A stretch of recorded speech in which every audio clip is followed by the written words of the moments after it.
जय हिंद, जय सिया राम, नमस्कार। मेरी और आपकी ये मुलाकात अब बहुत दिनों बाद हो रही है क्योंकि कुछ कारण थे। यूट्यूब से सारे वीडियो भी हटाने पड़ गए थे। अब 2-3 वीडियो मुश्किल से पड़े हुए हैं, लेकिन आज से वीडियो पर डे होगा क्योंकि जो लिमिट थी वो हट चुकी है। आज हम बात करेंगे जगत गुरु कृपालु जी महाराज की उन फोटो पर जो आपकी यादों को ताज़ा कर देंगे। तो पहले फ़ोटो से शुरुआत करते हैं। ये इस फोटो को आप देखिए। इसमें श्री जगत गुरु कृपालु जी महाराज शायद अपनी माता जी के साथ बैठे हुए हैं, अपनी माता जी के साथ, और बेटे और माँ का ये प्रेम स्पष्ट रूप से दिखाई देता है। जगत गुरु कृपालु जी महाराज ने जो सिर पर टोपी लगा रखी है उससे भी बहुत भाव उत्पन्न होता है, और जो नीले रंग का परिधान पहन रखा है उससे राधा रानी का जो नीला रंग है वो उनके ऊपर आने का, वो उनके ऊपर आशीर्वाद के रूप में बरस रहा है। अगला फोटो जो हम जगत गुरु कृपालु जी महाराज का देखते हैं तो ये इस समय एकदम महाराज जी का चेहरा देखिए, एकदम खुश चेहरा है, सर पर तिलक लगा हुआ है और बालों से ऐसा लग रहा है किसी अच्छी बात को सोच रहे हैं। और जानते हो ये फ़ोटो कब का है? ये फ़ोटो है सन 1950 का, जब हमारे देश में संविधान लागू हुआ था। हमारे देश की आज़ादी के 3 साल बाद का ये फ़ोटो है। महाराज जी किस तरह से मुस्कुरा रहे हैं। जैसे भगवान श्री कृष्ण कहते थे ना कि हर समय मुस्कुराते रहो, हर समय प्रसन्न रहो, हर समय हंसते खिलखिलाते रहो, उसी तरह महाराज जी भी हंस खिलखिला रहे हैं, बिल्कुल हंस रहे हैं, बिल्कुल मुस्कुरा रहे हैं। अगले फ़ोटो की अगर हम बात करें तो इसमें आप ध्यान से देखिए अगले फ़ोटो को। अगले फ़ोटो में पीछे एक जंगल सा दिखाई दे रहा है, तो इससे पता चलता है ये फ़ोटो किसी ऐसे घर का है जो ज़्यादा खेत के एरिया में बना हुआ है। आगे हारमोनियम रखा हुआ है, उस पर कुछ बच्चे बजा रहे हैं और पीछे महाराज जी थोड़ी देर आराम कर रहे हैं। यानी इससे पता चलता है ये फ़ोटो भी 1950 का ही है, हमारे देश के संविधान लागू होने का समय का ही है, 1950 का ही है। इस फ़ोटो से पता चलता है कि इस फ़ोटो में किसी आश्रम में भजन कीर्तन चल रहा होगा, उसमें थोड़ी देर के लिए खाने पीने के लिए आराम दिया गया है, तब महाराज जी और ये इस तरह से बैठे हुए हैं, उस समय का ये फ़ोटो लगता है।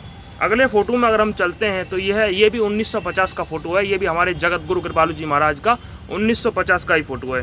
इसमें आप देखेंगे महाराज जी सफ़ेद धोती पहने हुए हैं और उनके गले में माला पड़ी हुई है, और माला के बगल में जो एक गुरुजी खड़े हुए हैं, उनकी जो मूँछों का स्टाइल देखकर पता लगा सकते हैं कि ये फ़ोटो शायद उत्तर प्रदेश का हो सकता है, क्योंकि इस तरह की मूँछें बुजुर्ग लोग उत्तर प्रदेश में रखते हैं। और पीछे एक घर दिखाई दे रहा है, और जिस तरह से महाराज जी और इन गुरुजी के हाथ में फ़ोटो दिखाई दे रही हैं उससे लगता है ये घर जो है वो एक मंदिर होगा या इन गुरुजी का घर होगा। और नीचे जो कालीन बिछी हुई है उससे भी पता चलता है कि हो सकता है ये मंदिर ही हो। तो ये थी महाराज जी की एक बहुत अच्छी दूसरी तस्वीर।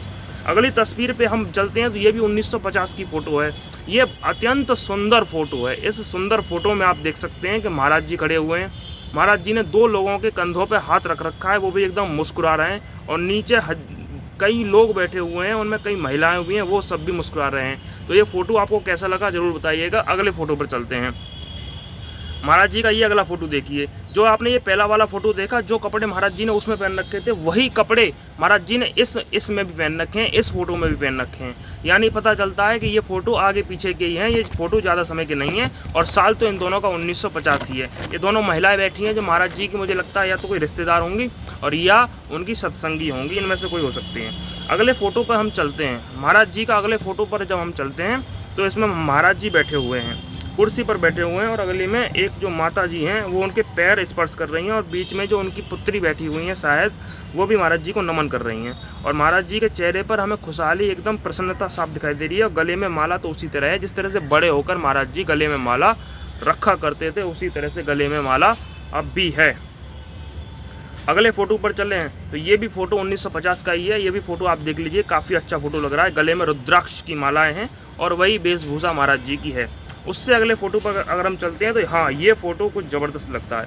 ये फ़ोटो पर महाराज जी एक पेड़ पे बैठे हुए हैं, सावन का महीना लग रहा है, पेड़ पे बैठे हुए हैं, और नीचे के जो रिवर जो पानी, नीचे जो ज़मीन का ढलान है उससे देखकर पता लगा सकते हैं कि ये फ़ोटो किसी नदी के किनारे का है, क्योंकि इस तरह का ढलान तो केवल नदी के किनारे ही हो सकता है, और कहीं तो ज़्यादा इस तरह का ढलान देखने को मिलता नहीं है। अगले फ़ोटो पर अगर महाराज जी के पे चला जाए तो महाराज जी वही वेशभूषा में, नीचे कालीन सी बिछी हुई है और आराम से अपना माला पहन के बैठे हुए हैं, एकदम शांत अवस्था में। ये फ़ोटो देखिए ज़बरदस्त, ये फ़ोटो क्या बढ़िया फ़ोटो है। इसमें महाराज जी बैठे हुए हैं, बगल में उनके मेन कौन है पहचान में तो मेरे नहीं आ रहे हैं, लेकिन आप लोगों के पहचान में आ रहे हों तो भैया कमेंट करके ज़रूर बताइएगा। अगले फ़ोटो पर महाराज जी के पे चलते हैं। महाराज जी का अगला फोटो देखिए, हाँ एकदम पूरे में भीड़ लग गई है इस फोटो में, तो पूरे में भीड़ है एकदम, पूरा एकदम सब जगमट है। और बीच में महाराज जी बैठे हुए हैं। इस तरह से क्या ना, सूर्य बीच में होता है, चारों तरफ ग्रह एकदम जगमग हो जाते हैं, उसी तरह महाराज जी बीच में हैं और उनके चारों तरफ लोग ग्रह की तरह एकदम जगमग होते हुए दिखाई दे रहे हैं। क्योंकि महाराज जी के भक्त ग्रह की तरह हैं, महाराज जी सूर्य की तरह हैं और महाराज जी के भक्त ग्रह की तरह हैं। ग्रह के पास अपना कोई प्रकाश नहीं होता, वो सूर्य के प्रकाश से चमकता है, उसी तरह भक्तों के पास अपना कोई प्रकाश नहीं है, वो सब महाराज जी के प्रकाश से चमक रहे हैं। अगले फोटो पर हम चलते हैं। तो इसमें महाराज जी सिंपल हाथ में पेन है और कुछ काम कर रहे हैं। इनकी छवि तो एकदम बढ़िया लग रही है इस समय देखने में। हाथ में पेन है, हाथ में पेन लेकर कुछ काम कर रहे हैं। इस काम को आप देख लीजिए, हमें क्या पता क्या काम कर रहे हैं। ये अब बात आ गई 1960 की। देखिए 1960 में जब रेलगाड़ियाँ हुआ करती थी ना, वो मतलब आज की तरह नहीं थी, एकदम इंजन से चलने वाली थी, एकदम कोयले वाली, ठुक ठुक ठुक ठुक चलती थी धुआं फेंकते हुए। तो उसी तरह की एक रेलगाड़ी इसमें दिखाई गई है।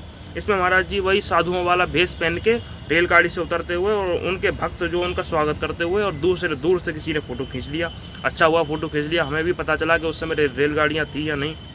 अब आता है 1960। यहाँ में महाराज जी शायद किसी मंदिर से पूजा करके आए दिखे, हाथ में उनके मंजीरा है, बजा रहे हैं। बहुत अच्छा फ़ोटो है। ये फ़ोटो पर ध्यान दीजिए, ये फ़ोटो बहुत इंपॉर्टेंट फ़ोटो है। से ऊपर लिख रहा है सन 1960। महाराज जी बैलों के साथ खड़े हुए हैं, हाथ में उनके डंडा है, कपड़े किसानों वाले हैं, सिर पर मुड़ी सा बांध रखा है और पैरों में चप्पल पे ध्यान दिया जाए तो चप्पल एकदम सिंपल वाली चप्पल है। देखिए सामान्य पुरुष कर्म करता है अपना पेट भरने के लिए, लेकिन महापुरुष कर्म करता है समाज को जागृत करने के लिए। जगत गुरु कृपालु जी महाराज के पास तो सब कुछ था, लेकिन जिन लोगों को समझ में नहीं आ रहा हो, जिन लोगों ने इतिहास शायद नहीं पढ़ा हो, तो इस 1960 का मतलब मैं आपको समझाता हूँ। 1960 वो समय है। आज आप हिंदुस्तान के खेतों में जब गेहूं और जौ को लहलहाते हुए देखते हैं तो समझ लीजिए कि हिंदुस्तान ने बहुत तरक्की कर ली है। उस समय 1960 में हमारे देश के प्रधानमंत्री थे जवाहरलाल नेहरू, लेकिन स्थितियां वही आने लग गई थी। साल 1965 आते आते तो स्थितियां बहुत विकट हो गई थी। स्थितियां ऐसी थी कि अमेरिका ने कह दिया, लाल बहादुर शास्त्री, हमारी पाकिस्तान से तुरंत युद्ध बंद करो, हमारी ये शर्तें पूरी करो, तब जाकर तुम्हें खाने के लिए गेहूं देंगे। लाल बहादुर शास्त्री जी ने कहा कि मैं अपने देश के लोगों से कह दूंगा कि शनिवार वाले दिन खाना ना खाएं। इसलिए आप अपने कई बुजुर्गों को देखते होंगे कि शनिवार को आज भी उपवास रखते हैं, कि शास्त्री जी ने शुरू किया था।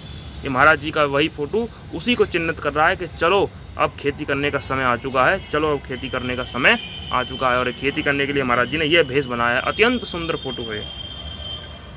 अगला फोटो देखते हैं। महाराज जी वही अपना वेशभूषा में, महाराज जी ने जिस तरह से कपड़े पहन रखे हैं इस फोटो में, उससे पता चलता है कि ये फोटो सर्दियों का है। और माला और धोती तो वही खैर है। इससे अगले फोटो में देखिए, यहाँ तो महाराज जी एकदम किसी पहाड़ वाले एरिया में और एकदम अंग्रेजों वाले स्टाइल में हाथ चश्मा लगा के एकदम बहुत बेहतरीन तरीके से बैठे हुए हैं। पीछे पहाड़ दिखाई दे रहे हैं और पीछे शायद नदी भी बह रही है। तो हो सकता है ये फ़ोटो उत्तराखंड, हिमाचल, जम्मू कश्मीर या फिर किसी इसी इलाके का हो, क्योंकि पीछे पहाड़ दिखाई दे रहा है। ये महाराज जी का पहाड़ पर फोटो है, क्योंकि महाराज जी का ना मसूरी में भक्तों का मेला था, मसूरी महाराज जी जाते रहते थे। तो हो सकता है ये फ़ोटो मसूरी का भी हो, क्योंकि महाराज जी मसूरी कई बार जाते थे अपने भक्तों को प्रवचन देने के लिए। फ़ोटो फिलहाल ब्लैक एंड वाइट है। अगला फ़ोटो 1960 में, ये तो फोटो आपने कई बार देखा ही होगा। महाराज जी एकदम बैठे हुए हैं अच्छी तरह से। ये फ़ोटो तो आपने कई बार देखा होगा। अगला फ़ोटो ये महाराज जी देख रहे हैं, महाराज जी सोए हुए हैं। या जो खाट है उस पर चादर बिछी हुई है, सिर के पीछे तकिया है, थोड़ा सा गद्दा और है। महाराज जी आराम से आराम कर रहे हैं और महाराज जी ने अपना हाथ भी अपने यहाँ रख रखा है पेट पर, हाथ में एक कोई स्वाबी पकड़ रखी है। इस फोटो में ऐसा दिखाई दे रहा है। तो पता चलता है कहीं दर्शन करने गए होंगे, कहीं थक हार के फिर कहीं आराम कर रहे हैं महाराज जी इस फोटो में, तो वही पता चलता है। अब ये फ़ोटो नया फ़ोटो आया है। यहाँ पीछे शायद कोई डॉक्टर साहब खड़े हैं, महाराज जी आगे बैठे हुए हैं, गले में कुछ बांध रखा है, कंठी माला है और सिर पे कोई विशेष तरह की टोपी पहन रखी है। ये टोपी क्या दर्शाती है ये समझ में फिलहाल नहीं आ रहा है, लेकिन ये कोई विशेष टोपी है जो महाराज जी कुछ बताना चाहते होंगे, इसलिए महाराज जी ने ये टोपी धारण की होगी। अगला फ़ोटो में तो महाराज जी आराम से मस्त खड़े हैं, कोई टेंशन नहीं है। उससे अगले फ़ोटो में जाते हैं तो एकदम साधारण वेशभूषा में, एकदम यहाँ तक के कपड़े, यहाँ तक की टी शर्ट पहन के, और अपना हाथ में घड़ी है, हाथ में घड़ी लगा के पीछे कोई साइकिल खड़ी हुई है, गांव का फ़ोटो है और महाराज जी मस्त इसमें खड़े हुए हैं। ये फ़ोटो भी बहुत अच्छा देखने में लग रहा है। और श्री महाराज जी 1970 का फ़ोटो है, अब 1970 की फ़ोटो आने लग गई। तो 1970 और आगे जो बहुत सारे फ़ोटो बचे हुए हैं, बहुत अभी तो बहुत ज़बरदस्त फ़ोटो हैं। बड़ी दीदी के साथ भी बहुत फ़ोटो हैं। चलिए एक फ़ोटो आपको बड़ी दीदी का दिखाई देते हैं। ये बड़ी दीदी का वो फ़ोटो देखिए जब बड़ी दीदी के जन्मदिन का फ़ोटो है, और महाराज जी ने किस तरह से, मतलब बालक जिस तरह से कर लेते हैं ना अपने बच्चों के लिए, उस तरह से गुब्बारों को सर पर लपेट रखा है। क्या विहंगम दृश्य है। ये दृश्य आपको कैसा लगा ज़रूर बताइएगा। अगली वीडियो कल आ जाएगी, तब तक के लिए जय हिंद, जय सिया राम, नमस्कार।